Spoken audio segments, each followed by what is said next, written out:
Normally દરેક ન્યૂબોર્નની first વિઝિટમાં ઇનવેરિયેબલી મા બાપનો ક્વેશ્ચન હોય કે અહીંયા માથામાં જે ખાડા જેવું છે એ શું છે ને એ ક્યારે ભરાશે.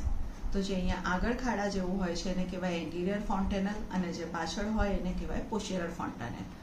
આ કુદરતી જ સ્પેસ આપેલી છે જે સોફ્ટ ટિશ્યુથી ઢંકાયેલી હોય છે અને જેમ જેમ બાળક મોટું થાય એમ પરોવાય.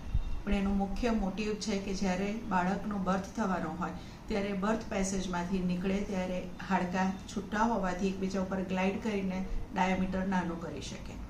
સેમ રીતે જ્યારે બાળક મોટું થાય આપણે બધા જાણીએ છીએ કે 5 વર્ષ સુધી બાળકના બ્રેનનું ડેવલપમેન્ટ થયા કરતું હોય. એના લીધે માથાનો ઘેરાવો પણ વધે. જો તમને થોડું પણ ખ્યાલ હોય તો ધ્યાન હશે કે જે માથાનો ઘેરાવો જન્મ સમય હોય એમાંથી લગભગ એડલ્ટ સાઇઝનો માથાનો ઘેરાવો 5 વર્ષ સુધીમાં થઈ જાય. તો એ જે વધવા માટેની સ્પેસ છે એ પણ આ પૂરી પાડે છે.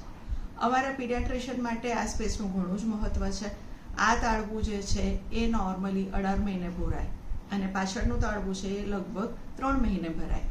એટલે જો આગળનું તાળવું 18 મહિના પછી પણ ભરાતું નથી તો અમે એના માટે બીમારીના લક્ષણો જોતા હોઈએ છીએ. સેમ એવી રીતે ઘણીવાર મગજમાં પ્રેશર વધે, પાણી ભરાય, અમુક દવાઓની સાઈડ ઇફેક્ટના લીધે પણ મગજમાં પ્રેશર વધતું હોય ત્યારે આ તાળવું ફૂલી જતું હોય છે. અને ઝાડા ઉલટીમાં જ્યારે શરીરમાંથી પાણી બધું નીકળી જાય ત્યારે ડિહાઇડ્રેશનના લીધે અહીંયા ખાડો વધારે થઈ જતો હોય છે. તો એન્ટિરિયર ફોન્ટેનલનું પીડિયાટ્રિશિયન્સ માટે તો બહુ જ મહત્ત્વ છે. બટ ફોર યુ ટુ નો કે દિવેલ ભરવાથી, થપથપાવાથી અથવા કોઈ પણ જાતનો લોટ ભરવાથી આ ખાડો પૂરાતો નથી. એ એની જાતે 18 મહિને જ્યારે હાડકાનું ડેવલપમેન્ટ પૂરું થાય, ફ્યુઝ થવાના હાડકાં ચાલુ થાય ત્યારે જ બને.